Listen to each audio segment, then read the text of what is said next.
তাও আবার রঙিন মাটি দিয়ে। এটি হচ্ছে সে চা পাতা উৎপাদন করার ফ্যাক্টরি। এই পাতাটা কিসের? এটা সাদা পাতা। হ্যালো এভরিওয়ান, সবাই কেমন আছেন? আজকে আমাদের নতুন টুরিস্ট স্পট হলো বাঁশখালী চাঁদপুর চা বাগান। বাঁশখালী চাঁদপুর চা বাগানে যাওয়ার জন্য আপনার থেকে আগে আসতে হবে নতুন ব্রিজ। নতুন ব্রিজ থেকে আপনারা গাড়ি পেয়ে যাবেন। জনপ্রতি ভাড়া নিবে 100 থেকে 120 টাকা করে। এই সাঙ্গু নদী বাংলাদেশের একটি পাহাড়ি নদী, যার উৎপত্তি মায়ানমার আরাকান পাহাড় থেকে। এই নদী বান্দরবন থানচি দিয়ে বাংলাদেশে প্রবেশ করে কর্ণফুলী নদীতে মিলিত হয়েছে। নদীটির দৈর্ঘ্য প্রায় 294 কিলোমিটার এবং প্রস্থ গড়ে 119 মিটার। এটি পাহাড়ি অঞ্চল কৃষিদের পানি সরবরাহ এবং নৌ পরিবহনের জন্য অত্যন্ত গুরুত্বপূর্ণ।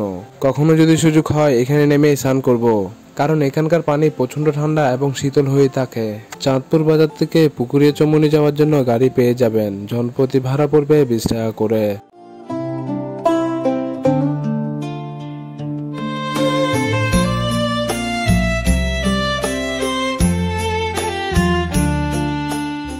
বলতে না বলতে আমরা পুকুরিয়া চমুনির সামনে চলে আসলাম।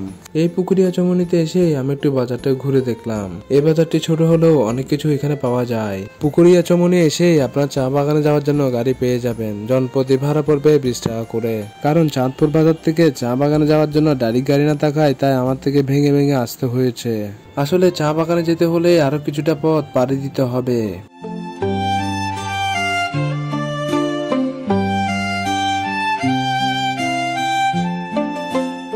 বলতে না বলতেই আমরা চা বাগানের সামনে চলে আসলাম।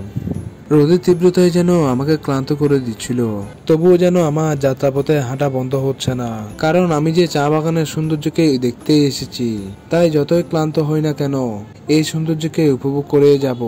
এটি হচ্ছে সে চা পাতা উৎপাদন করার ফ্যাক্টরি। এখানে কাঁচা চা পাতাগুলো এনে এখানে প্রসেসিং করা হয়, তারপরে এই চা পাতাগুলো খাওয়ার জন্য উপযুক্ত হয়ে ওঠে। এরপর এগুলোকে বাজারজাত করা হয়।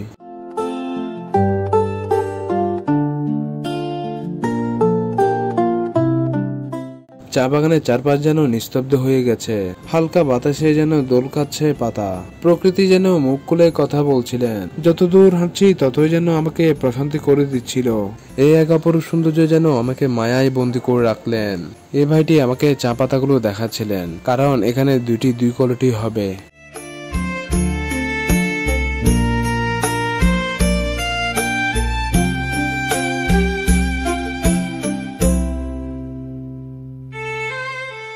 এই ঘরটি তৈরি করা হয়েছে মূলত জৈব সার তৈরি করার জন্য।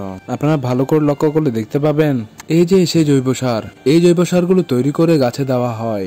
জৈব সার হলো প্রাকৃতিক উৎস থেকে প্রাপ্ত এমন এক ধরনের সার, যা মাটির উর্বরতা বৃদ্ধি ও পুষ্টি নিশ্চিত করে। এই জৈব সার মাটি ও পরিবেশের জন্য নিরাপদ এবং দীর্ঘমেয়াদী টেকসই কৃষিদের গুরুত্বপূর্ণ ভূমিকা রাখে। এই প্রাকৃতিক সৌন্দর্য দেখেই যেন আমার ক্লান্ত শরীরটা নিমিষেই ভালো হয়ে গেল।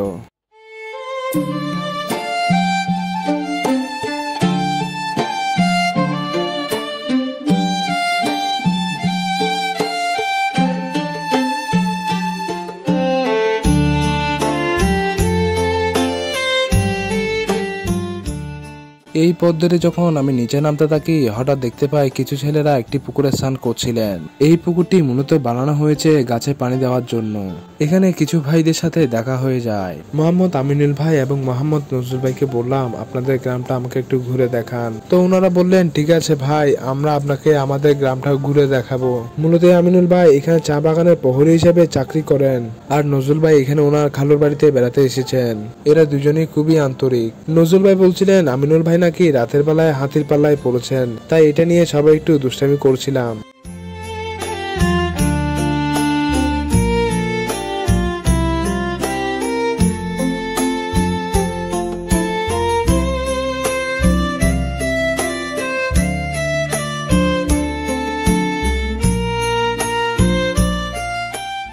এই গ্রামের বেশিরভাগ মানুষরাই চা বাগানে কাজ করেন। এই মামাকে আমি বললাম, আপনাদের মাটির তৈরি ঘরগুলো দেখতে চাই। তাই উনি আমাকে এই ঘরে নিয়ে আসলেন। মূলত এই ঘরটি হচ্ছে গরু ছাগল রাখার ঘর। এই ঘরে আনার কারণ হচ্ছে শুক্রবার হওয়ায় সবাই বাসায় ছিলেন, তাই উনি আমাকে ঘরের ভিতরে নিয়ে যাননি। আজকে ছুটির দিন হওয়ায় যে যার মতো করে বাসায় ফ্যামিলি নিয়ে আনন্দ করে কাটাচ্ছেন। নজরুল ভাই স্নান করে আসার পর উনি ড্রেস আপ চেঞ্জ করার জন্য বাসায় গিয়েছিলেন। এটাই হচ্ছে সেই নজরুল ভাইয়ের খালুর বাড়ি। এই বাড়ির উঠোনে গরু ছাগল এবং হাঁস মুরগি দেখতে পেয়ে আমার ভীষণ ভালো লাগলো। গ্রামের পরিবেশে যদি গৃহপালিত পশু দেখা যায় তাহলে গ্রামের সৌন্দর্যটা আরো বেড়ে যায়।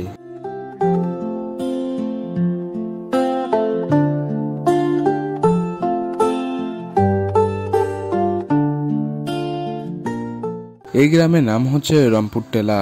আমিনুল ভাইয়ের আজকে ফুটবল খেলা থাকা সত্ত্বেও উনি আমাকে রংপুর টেলাটি ঘুরে দেখানোর জন্য চলে এসেছেন।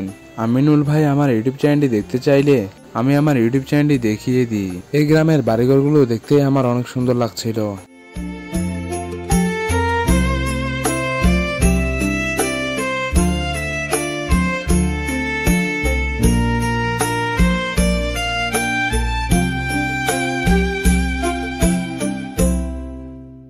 এই গ্রামে হিন্দু মুসলিম সবাই মিলেমিশে থাকতে পছন্দ করেন।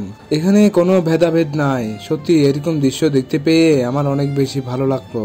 আপনারা ভালো করে লক্ষ্য করলে দেখতে পাবেন এখানকার মাটির তৈরি ঘরগুলি যেন রং করা ছাড়াও মাটি দিয়ে রঙিন ভাবে সাজিয়ে উঠিয়েছেন, তাও আবার রঙিন মাটি দিয়ে। এই কাদা মাটি দিয়ে এত সুন্দর করে আর্ট করা যায় তা এখানে না আসলে বুঝতেই পারতাম না। চা বাগানে ঘুরতে আসলে আপনারা একবার হলো এই গ্রামটি ঘুরে যাবেন। আমিনুল ভাই আমাকে এমন একটি জিনিস দেখাতে যাচ্ছেন যে জিনিসটির নাম হচ্ছে সাদা। মূলত সাদা জিনিসটি হচ্ছে চুন এবং সাদা পাতা মিশ্রণ করে ওনারা এগুলো খেয়ে থাকেন।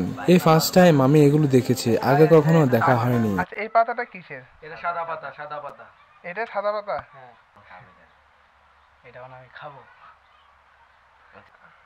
আর একটু দেখান তো। এই দেখো আমি এক জায়গায় ঢুকাইছি পুরো মুখে।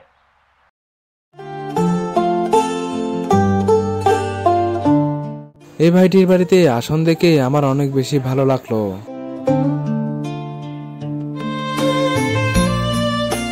এই গরমের তীব্রতায় যেন আমাদের গলাটা শুকিয়ে গেছে, তাই আমরা টিউবওয়েল দেখতে পেয়ে ঠান্ডা পানির স্বাদ নিলাম। পানিটি খাওয়ার পর যেন আমাদের তৃপ্তি মিটলো।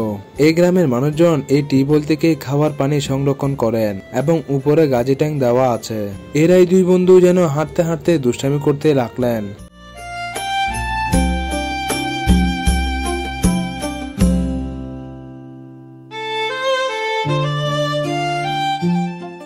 এই চা বাগানের সৌন্দর্য দেখতেই আমি মুগ্ধ। যত উপরে উঠছি ততই যেন সৌন্দর্যের বাহার।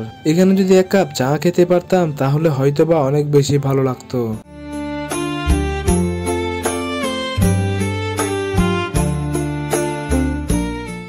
এই চা বাগানে দুটি জিনিস বেশি দেখতে পাবেন, একটি হলো কর্মজীবীদের বসার স্থান, আরেকটি হচ্ছে পানির পাম্প।